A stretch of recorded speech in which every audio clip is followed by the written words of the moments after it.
Jésus. Osamoti malanga, ezana tobola Yesu. Osamoti malanga, ezana salela yo.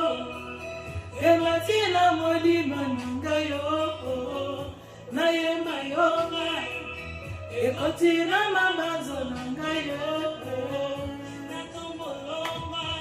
Baba Baba Baba Baba Ibwe Ibwe. Jésus, merci Seigneur. Merci Jésus.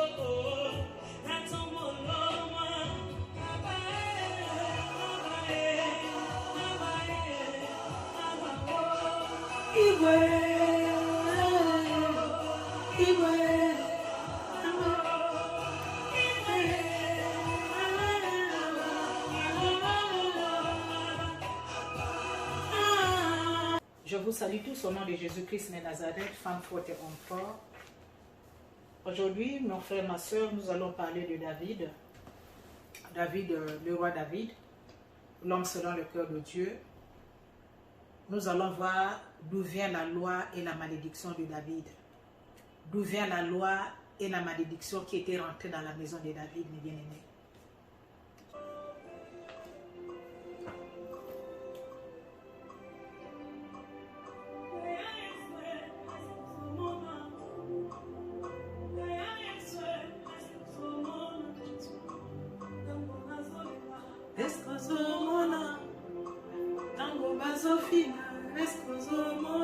Jésus. Tango bazo lobelanga escozo mona. Tango bazo figa escozo mona. Jésus. Tango bazo jujunga escozo mona. Jésus, sois béni Seigneur, sois élevé Jésus, sois magnifié encore une fois de plus, éternel Dieu. Sois exalté le Saint d'Israël. Père, tu es roi, tu es Seigneur et tu es Dieu. Père, sans toi l'homme regardé, je ne suis rien, Seigneur Dieu de gloire, Papa, pour ces vidéos, éternel Dieu. Si ce n'est pas ton appel, éternel Dieu, je ne peux rien, je n'y peux rien, Papa, et je ne peux pas, Seigneur. Éternel Dieu, dans toutes mes faiblesses, éternel Dieu, dans tous mes manquements, l'homme de Galilée, laisse que je puisse m'effacer, Père, et que toi tu puisses croître en moi, éternel Dieu, et que tout ce qui va sortir de ma bouche, éternel Dieu, que ça vienne de toi. Le Saint-Esprit, Seigneur, toi qui m'as dit dans ta parole, Père, juste d'ouvrir ma bouche en prêchant et en parlant, Seigneur, et le reste de la connaissance éternelle, Dieu, c'est toi qui le donnes. C'est pourquoi, Père, je te bénis ce matin, et je bénis, éternel Dieu, toute personne, éternel Dieu, qui va voir ces vidéos. Père, qu'elle soit bénie, Seigneur Jésus. Qui va, tu es la pierre angulaire, éternel Dieu, bâtis leur maison, Seigneur, bâtis la vie de tout un chacun, bâtis la vie, éternel Dieu, de toute personne, éternel Dieu, qui va voir la vidéo. Dans sa maison, Seigneur, dans ce téléphone éternel Dieu, partout là où la personne va être. Père, je te bénis, Seigneur. Toi qui es le commencement et la fin de toutes choses, éternel Dieu, commence avec moi, éternel Dieu, que tu termines avec moi, Seigneur. Et que la gloire te revienne à toi, Jésus. Merci, Père.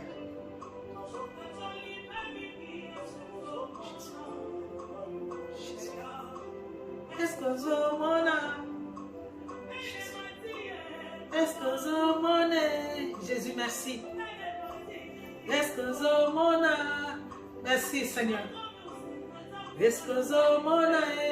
Jésus, est-ce que tu vois tout ce qui se passe, éternel Dieu, dans les visibles, éternel Dieu?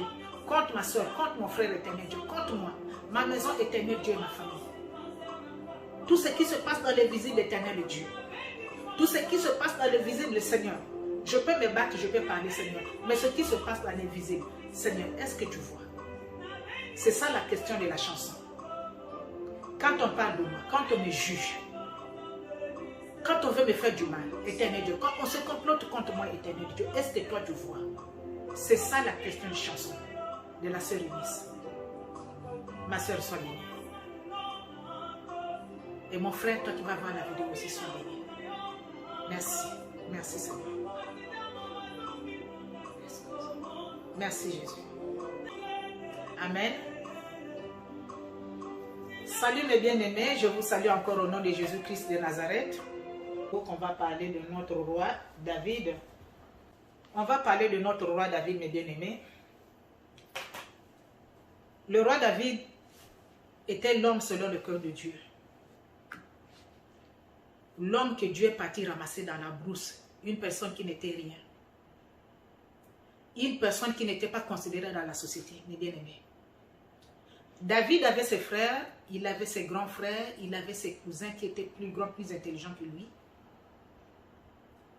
Mais son père avait vu, mes bien-aimés, que lui le plus jeune, le plus petit, mieux vaut qu'il parte protéger les troupeaux dans la brousse.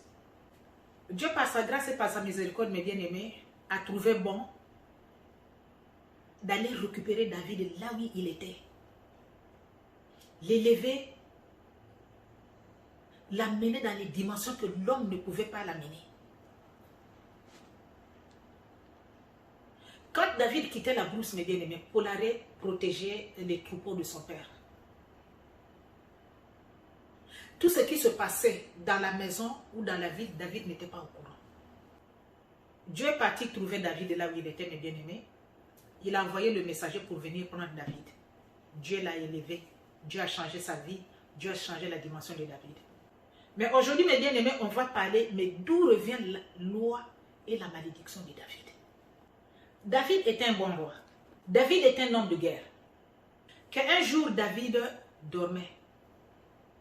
Un après-midi, comme tout homme fatigué, c'est celui qui revenait de guerre ou bien de ses activités journalières.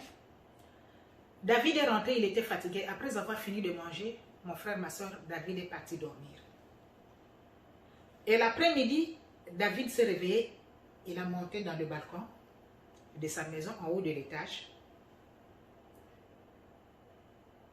David a commencé à tourner, c'est sûr que le roi, étant que roi, avec tout ce qu'il avait comme charge, il y avait des gens qui étaient en guerre, il y avait des problèmes dans le pays, dans la ville là où il était, il avait des projets, il avait des enfants, il avait une famille à gérer. Et qu'est-ce que David a fait? David a commencé à tourner, c'est sûr qu'il réfléchissait. Et la Bible nous dit que dans les maisons, dans les parcelles voisines, il y avait une dame qui était là-bas. La femme se lavait dans sa piscine. On ne sait pas si la femme était nue ou pas. Et David a commencé à regarder la femme du bien-aimé. Étant que roi, étant que chef, David est revenu chez lui.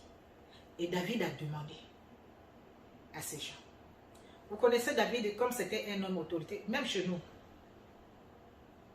Les hommes autorités, les hommes qui ont le pouvoir, les hommes des rangs très hauts là. Vous les voisins, vous les connaissez. Vous les voisins, vous connaissez ces enfants. Vous les voisins, vous connaissez tout le monde autour de vous. Mais les gens qui sont au niveau, les rangs hauts là, souvent ils ne savent pas, ils ne connaissent pas leurs voisins. Donc David ne connaissait pas qui vivait dans la maison là. Parce que quand David a vu la nullité de Bathsheba, mes bien-aimés, David est venu demander chez ces gens, la maison là, la troisième parcelle là, ou bien la deuxième parcelle là, ou bien la maison qui est derrière moi, à qui appartient cette maison là? C'est là où on a commencé à montrer à David, mais la maison là c'est la maison de Uri. Uri c'est le fils d'un tel, sa mère c'est un tel. On a commencé à expliquer au roi l'identité de Uri qui était Uri. On a parlé de son père, on a parlé de sa femme. Après le roi c'est, ah bon? Les gens ne savaient pas pourquoi le roi David demandait à qui appartient la maison là qui est à ma gauche, qui est à ma droite, qui est derrière moi, qui est devant moi. Mon frère, ma soeur. Ah bon, c'est sa maison? Ok, c'est bon. Et Uri, mais Uri est parti en guerre avec Joab. Joab, ah bon, ok. Et David envoyait les gens bien-aimés pour aller prendre la femme d'Uri, qui était Bathsheba. On amenait la femme d'Uri dans la maison de David. David a passé son temps à passer peut-être la nuit avec la femme d'Uri. Bathsheba est partie chez elle, elle s'est lavée, elle s'est purifiée, elle est restée chez elle, mais elle est tombée enceinte du roi. Et quand Bathsheba est tombée enceinte, elle a dit chez le roi que je suis tombée enceinte. Ah bon, tu es tombée enceinte? Qu'est-ce que David fait, le roi? David, mes bien-aimés, et Joab a écrit chez Joab qu'on envoie Uri.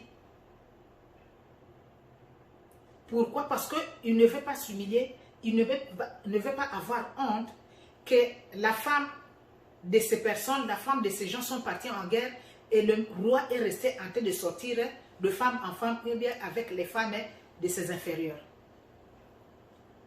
Uri est venu, il a mangé avec David, David l'a reçu. À la fin, David a dit, mais ok, mais c'est bon, mais vas-y. Dieu a vu le plan de David, mes bien-aimés, que Dieu n'avait pas voulu. Il a fait que Uri ne parte pas chez lui pour aller passer la nuit avec sa femme. Pour que David, ou bien Bathsheba ne dit pas que non, l'enfant là que je porte dans mon sein, c'est ton enfant à toi. Oh Seigneur, merci, ça c'est une autre prédication. Que l'enfant là qui se porte dans mon sein, c'est ton enfant à toi, Uri. En fait, le plan de David, c'était ça. Que Uri passe passer la nuit avec sa femme, et quand la femme va mettre au monde, il n'y a pas de test ADN, il n'y a rien.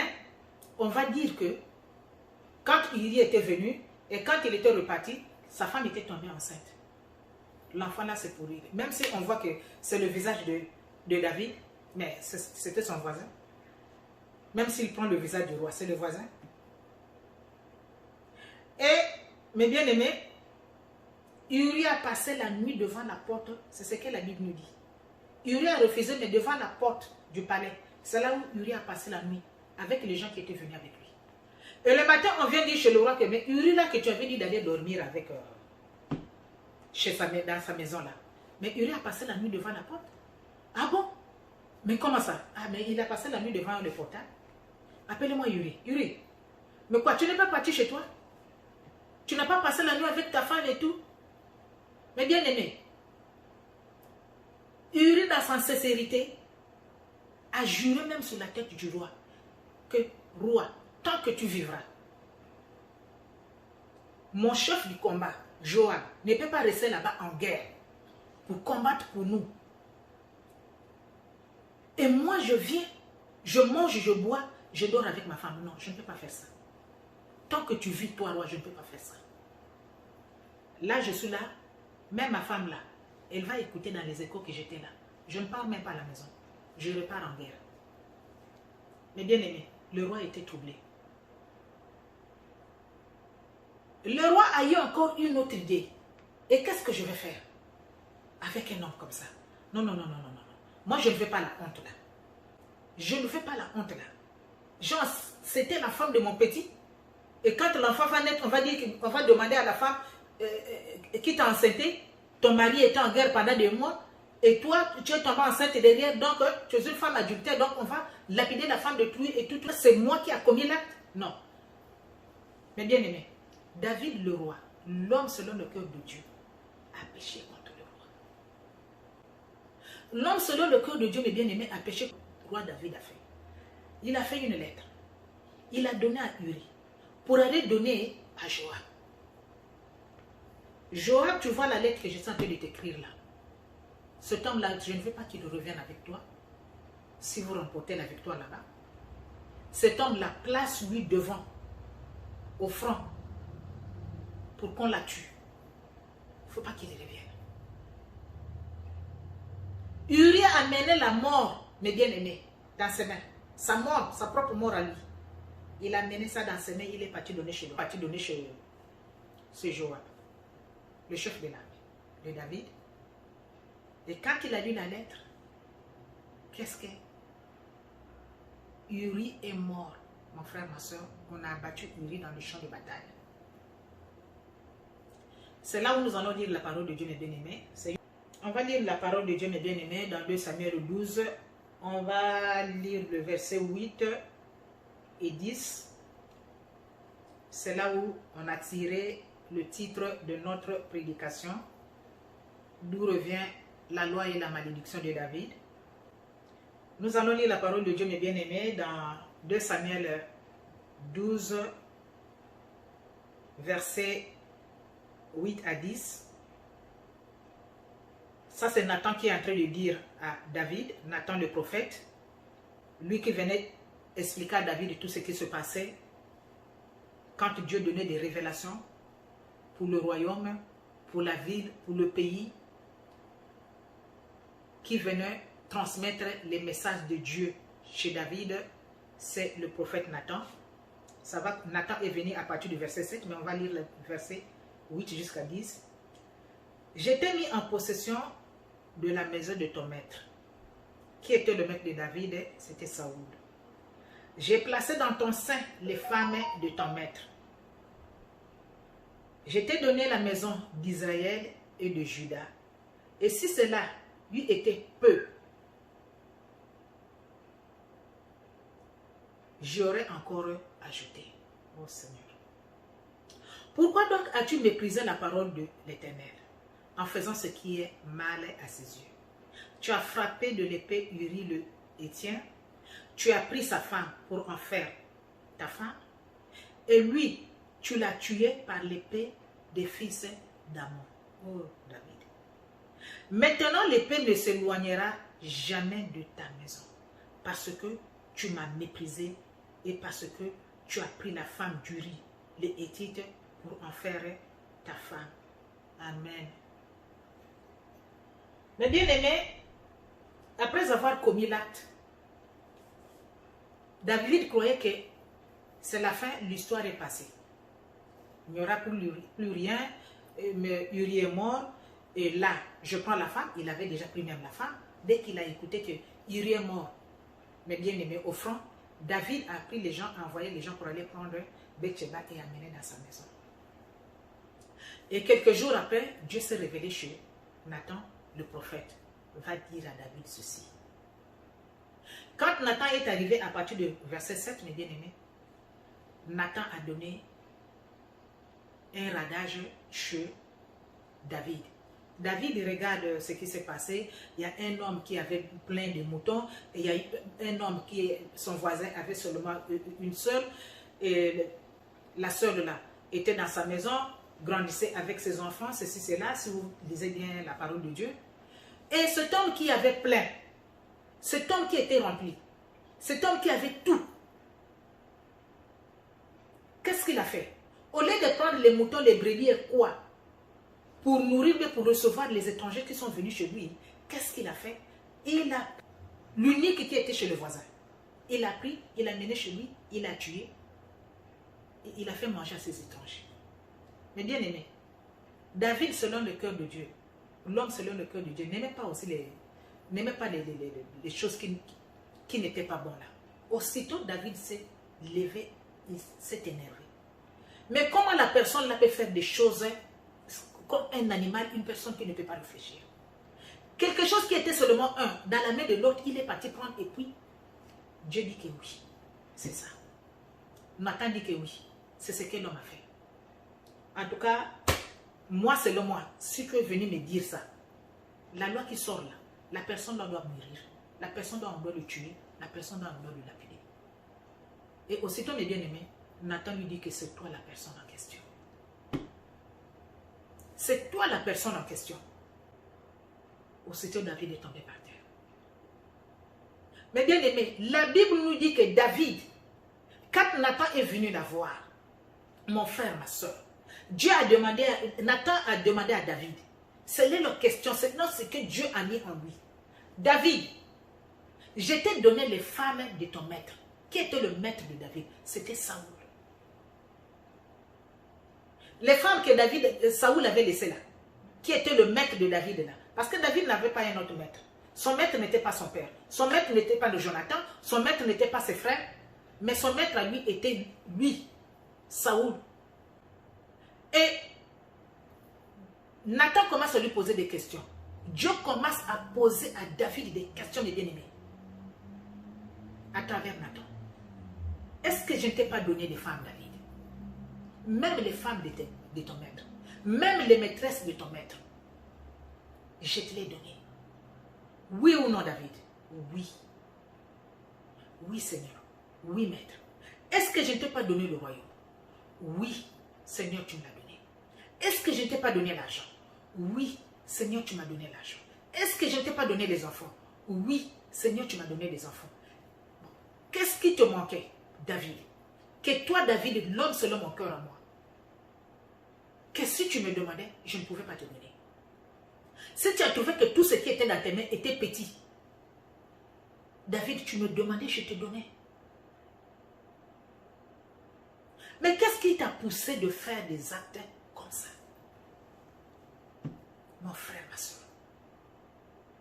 Mais comme tu as tué Uri, à travers l'épée des enfants de Ammon, l'épée ne se tournera jamais de ta maison. C'est-à-dire, si l'épée était comme ça là, que seulement que toi qui tuais, seulement que toi qui détruisais, là, l'épée là, c'est revenu maintenant chez toi.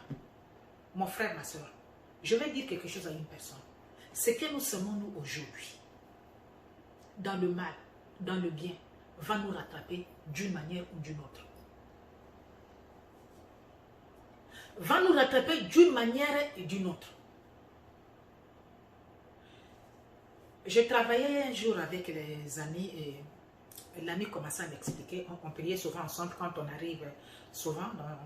En ce temps-là, on commençait la prière, on commençait le travail à 4 h du matin. Et on se retrouvait toujours quelque part là, dans une salle là pour prier. On commençait à 4h00 du matin. On quittait nos maisons à 3 h, on arrive à 4 h puis on commence le travail.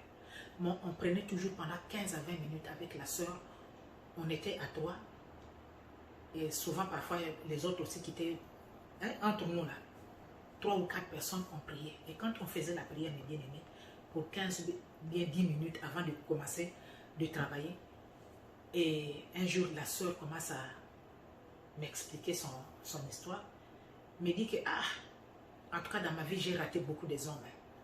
Et la femme n'était plus mariée, elle n'est pas mariée. Avant de vous expliquer l'histoire, je lui ai d'abord demandé, est-ce que je peux témoigner ton histoire à toi? Il dit que oui, parce que plein de gens, plein de femmes sont dans ces histoires-là, sans se rendre compte pourquoi je suis célibataire, pourquoi je ne suis pas mariée, pourquoi je n'ai pas un homme, pourquoi je n'ai pas une femme, pourquoi. Ça, c'est le témoignage de la sœur. Elle me dit que maman, j'avais eu des hommes dans ma vie, mais chaque homme qui venait chez moi, je le jugeais, je l'insultais. Je voyais toujours un défaut qui me décourageait. Je voyais toujours un défaut dans la vie de l'homme qui faisait que non, je ne puisse pas m'accrocher à la personne. Donc parfois je vois, non, ces yeux-là sont comme ça. Hein. Comment tu vois ces yeux-là? Je pas demander toujours à mes copines, tu ne vois pas que ces yeux-là sont comme ça? Tu ne vois pas qu'il a un gros nez? Tu ne vois pas que non, sa tête-là est un peu courbée? Tu ne vois pas que ses mains-là un court, un long? Tu ne vois pas que non, il est trop court? Tu ne vois pas que non, il est trop long? Donc, elle avait toujours les défauts qu'elle trouvait dans la vie des hommes. Mais bien aimé. Et l'âge avançait. Il y avait des hommes qui venaient pour l'épouser. Elle trouvait des défauts, elle le refusait, elle le quittait, elle partait. Elle trouvait un autre, il y avait toujours des défauts. Elle insultait à côté, mais pas devant les hommes. Elle insultait à côté, elle jugeait à sa manière, elle trouvait toujours des défauts. Et l'âge avançait. Quand l'âge avançait, mes bien-aimés, elle est arrivée au niveau où les hommes ne pouvaient plus s'approcher même d'elle. Elle était comme ça. Elle cherche ici à gauche, plus moyen. Elle cherche à droite, plus moyen. Elle fait ceci, plus moyen. Elle dit, mais qu'est-ce qui se passe? Qu'est-ce qui se passe? Je lui ai dit, ma soeur, maintenant là, il faut rattraper le temps. Qu'est-ce que tu veux faire? Mais le mariage aussi, c'est pas facile. Hein? Et j'ai commencé à l'expliquer, regarde, le mariage, ceci, le mariage, il faut avoir un corps. Elle dit que ma soeur, même si je trouve le mari là où je suis en train de me chamailler tous les jours avec cet homme-là, je préfère rester là, me chamailler là, crier, pleurer, que d'être comme je suis aujourd'hui. Seule, et je ne connais pas mon avenir demain par rapport à mon âge. Est-ce que j'en aurai encore? Je regrette l'autre là-bas que j'avais dit qu'il avait un gros nez, il était comme ça. Il me donnait l'argent, il me faisait ceci, il me faisait ça là. Je ne peux plus. La personne est mariée, il a maintenant une famille et ceci, c'est là. L'autre aussi là-bas. Donc, la personne a perdu son temps de bien-aimé à juger les hommes toute sa vie. sans se rendre compte que ce qu'elle a semé quand elle grandissait là, l'a rattrapé quand l'âge a avancé. David croyait, mes bien-aimés, que c'était un secret. En prenant Bathsheba, en tuant son mari, et revenu chez lui, s'asseoir tranquillement, manger étant que roi, et puis écoutez, non, là-bas on a tué un tel, là-bas on a tué un tel. Ah, allez-y donner la lettre là chez le roi. Dites-lui que le monsieur Uri est mort. Quand Joab a vu que Uri était mort, il a envoyé la lettre et les gens pour aller donner chez le roi. Et Joab ne savait pas ce qui se passait. Pourquoi le roi a donné l'ordre de tuer Uri? Et David ne savait pas, mes bien-aimés, que ce qu'il est en train de s'aimer, ça va lui apporter malheur. Que ce que je suis en train de faire maintenant là, que ça va me rattraper. Mon frère, ma soeur, conseil gratuit. Quand tu vis pour ton futur, quand tu vis pour ton lendemain, sache ce que tu sèmes aujourd'hui. Ça va te rattraper d'une manière ou d'une autre. Il y a combien de hommes aujourd'hui, mon frère, ma soeur, sont en train de pleurer dans les maisons, les actes commis, les erreurs commises, sont en train de regretter aujourd'hui. Combien de hommes? Combien de femmes? C'est juste des petites parenthèses que je suis en train d'ouvrir. Que ce que nous semons aujourd'hui, mes bien-aimés, n'oublie pas que ça va te rattraper d'une manière ou d'une autre. Même si la situation, tu oublies la situation et tu commences à vivre des choses dans ta vie. Essaie de regarder ton passé à toi. Là où tu t'es tombé, ce que tu avais fait. Qu'est-ce que ça t'apporte aujourd'hui? David a oublié, mon frère, ma soeur, qu'il a pris la femme de Touy et qu'il a tué son mari. Et quand Nathan est venu, Nathan lui a posé toutes ces questions-là. Qu'est-ce que tu as vu que ce qui était dans tes mains était petit? David, pourquoi tu ne m'as pas demandé ce qui t'a manqué? Parce que moi, selon moi, Dieu, j'ai vu que je t'ai tout donné. Je t'ai donné le pouvoir. Je t'ai donné le royaume. Je t'ai donné la puissance. Je t'ai donné l'autorité. Je t'ai donné le pouvoir. Tout. L'argent, tout. Les femmes de toutes les qualités. Jaune, rouge, vert, noir, tout. Mince, courte, gros, petit. Je t'ai tout donné, tout, David. Tu tournes à gauche à une femme. Tu tournes à droite à une femme. Tu pars devant toi à une femme. Il y a toute une cité pour toi, pour les femmes. Pourquoi tu as pris la femme de l'autre? Tu l'as enceintée, tu as tué son mari. Pourquoi? Le même épée là va revenir chez toi. Ça ne quittera jamais ta maison. Mais bien aimé, c'est bon. David s'est repenti, oui. Mais qu'est-ce qui est passé? Si vous lisez la Bible, mes bien-aimés, la mort est rentrée dans la maison de David. Les mensonges sont rentrés dans la maison de David. Les crimes sont rentrés dans la maison de David, mes bien-aimés. Et comme David, Dieu a dit à David, comme tu as fait ça en secret, mon frère, ma soeur, ce que tu fais en secret là, ça va te rattraper. Ce que tu fais en secret, tu te dis que tu fais ça en secret. Je te dis la vérité que ça va te rattraper. Sous tous les péchés là que tu connais, que ce que je suis en train de faire est mauvais. C'est-à-dire, Dieu pardonne beaucoup les péchés inconscients là. C'est-à-dire, quelque chose est arrivé comme ça, après tu te rends compte, ah c'est mauvais, ce n'était pas bon.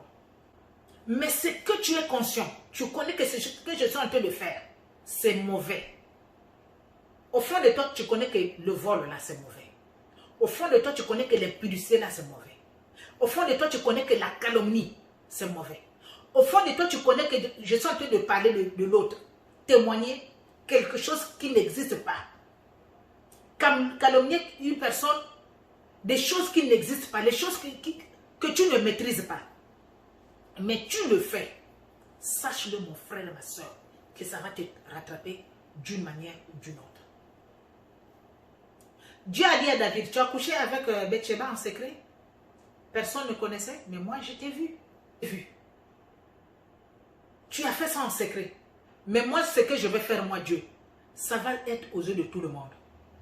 Tu vois tes femmes là, tes copines là, toutes tes femmes là, c'est en public. C'est en public. Je vais susciter un homme. C'est en public que tes femmes là. C'est en public qu'on va sortir avec tes femmes. Ça ne sera pas caché, ce sera aux yeux de tout le monde. Je vais t'humilier toi, David. Et qui Dieu a suscité mes bien-aimés pour humilier, pour faire honte à David? Son fils à lui. Son propre fils à lui. Son propre fils qui dit que moi je vais te donner à sortir avec toutes les femmes de mon père là. Et qu'est-ce que je vais faire? Il faut que tout le monde sache que moi, je vais prendre la place de mon père. Et moi, je vais sortir avec toutes ces femmes. Allez, faites-moi une maison à l'étage là. C'est-à-dire, s'il y avait déjà une maison là-bas, il dit que non, non, non, la maison là, faites encore monter ça peut-être à 3 étages, les 4 étages. Quand je monte avec chaque femme de mon père là, ça sera aux yeux de tout le monde. C'est ce qui s'est passé, mes bien-aimés. Le fils de David est sorti avec la majorité des femmes, des concubines de son père, aux yeux de tout le monde. Ce n'était pas un secret comme David avait fait un secret, non?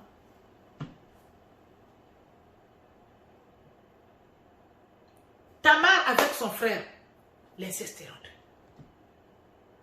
Est-ce que ce que tu fais aujourd'hui, ma soeur, ce que tu fais aujourd'hui, mon frère, est-ce que tu vois le lendemain, demain, comment ça va te revenir? Et si ça te revient demain, toi, comment tu vas prendre le problème, comment tu vas prendre la situation? Comme la sœur là, qui jugeait tous les hommes qui venaient chez lui. Et quand il y avait des personnes, ses amis, c'est ce qu'elle me disait, il y avait des amis autour de moi. Ma copine était là, même l'homme là qui voulait sortir avec moi là. Hein? L'homme là, je l'avais jugé, mais elle était partie maintenant avec ma copine. Ma copine, ils ont commencé, cet homme-là n'avait rien, même pas 5 francs, même rien. Je lui ai dit, mais regarde-moi le type là, il n'a même rien, il n'est même rien. Et puis il veut s'approcher de moi, il n'a même pas l'argent. Non, non, non, non, moi je ne sors pas avec toi et tout, tout, tout. Je l'ai jugé parce qu'il était trop mince. Mais si tu vois le type aujourd'hui là, chez nous on appelle les mangues là, mon couteau, les mifédés là. Vous connaissez les mifédés? Si tu manges les mangues chez nous dans ma ville natale là, quand la mangue est très jolie, très beau, jaune, bien, bien, bien là, on appelle ça les mifédés. C'est tellement sweet, c'est tellement sucré. Les mifédés là. Elle me dit que si tu vois l'homme là, elle est devenue comme les mifédés. Les mangues sweet là, c'est-à-dire la personne a grossi. Et ça fait combien d'années? Ça fait presque près de 30 ans. Ma copine là est avec cet homme là. Mais cet homme là est venu me chercher. J'ai jugé l'homme, je l'ai chassé. Et la personne a tourné dans les quartiers. Il a vu ma copine, elle a pris ma copine jusqu'à aujourd'hui. Ils ont des enfants et tout, ils font leur vie, ils quittent l'Europe, ils partent au pays, ils reviennent et tout en train de tourner. Regarde mon âge. J'ai tout perdu. Mon frère, ma soeur, ce que tu fais aujourd'hui là, ça va te rattraper d'une manière ou d'une autre. Mais ce que je veux te dire, reconnais tes fautes, reviens dans l'épée du Seigneur. Ça sera une bonne chose pour toi. Ça sera une bonne chose pour toi, mon frère. David a reconnu, ok, j'ai mal fait, j'ai péché. Mais l'épée, mes bien-aimés, est rentrée dans la maison de David. L'épée a tourné contre la maison de David. La tuerie, le mal est rentré dans la maison de David. David croyait faire le secret entre lui-même, prendre les décisions sans dire à l'autre, sans dire à Bathsheba que non, c'est moi qui ai tué ton mari. Mais quand Uri est mort, c'est sûr que Bathsheba a pris conscience que non, c'est le roi qui a manigancé la mort de mon mari. Mais comme elle n'avait pas de force, c'est le roi. Qu'est-ce qu'elle devrait dire? Si le roi te dit que ce n'est pas moi qui ai fait, toi tu vas l'amener où? Nulle part. Allez, viens ici, tu vas être ma femme. Elle est partie. Avec le bébé qui était dans son ventre, que David voulait donner à Uri. Combien d'enfants aujourd'hui, mes bien-aimés, sont dans des foyers? Combien d'enfants aujourd'hui vivent dans la maison de leur père qui ne sont pas les enfants de ces pères-là? Que Dieu nous préserve. Mon frère, ma soeur, regarde ta vie. Cesse de faire du mal. Occupe-toi de ce que tu as. N'envie pas ce qui est dans la main de l'autre. N'envie pas ce que Dieu a fait dans la vie de l'autre. C'est son temps, mon frère, ma soeur. Repars-toi de toutes tes fautes, de tous tes péchés. Si tu as encore du temps, par exemple, de ne pas faire comme ma collègue, ma copine, ne le fais pas. Aujourd'hui, elle regrette. Elle regrette ce qu'elle avait semé. Que si je suis célibataire, endurci aujourd'hui. Il y avait les hommes que Dieu a envoyés pour moi. J'avais refusé. J'avais abandonné. J'avais jugé moi-même. J'étais belle. J'avais encore l'âge. Mais avec le temps, ce que Dieu a mis dans ton chemin, selon son temps, selon ton heure, tu as refusé, tu as tout quitté, tu as tout abandonné. Mais le panier continue à tourner, ça a tourné, ça part maintenant chez les autres. Pourquoi tu te plains aujourd'hui? Pourquoi tu te plains aujourd'hui? Soigne là où tu es. Si David a soigné là où il était, si David voulait d'une femme, il avait plein de concubines, il avait plein de femmes, il pouvait juste aller prendre, venir là où il était. Il est parti envier ce qui est dans la maison de l'autre. Il est parti envier ce qui est dans les mains de l'autre. Regarde les malheurs. Regarde ce que ça met dans la maison de David. Mes bien-aimés. Le mal était rentré dans la maison de David. Mon frère, ma soeur, change ta façon de faire, change ta façon de voir des choses. Le Seigneur va t'aider. Soyez encore bénis une fois de plus. Que la gloire de Dieu soit avec vous. Et que le Seigneur vous bénisse. Aimez la vidéo, mes bien-aimés. Likez. Abonnez-vous massivement dans notre chaîne Femme Forte TV News. Et que le Seigneur vous bénisse. Merci.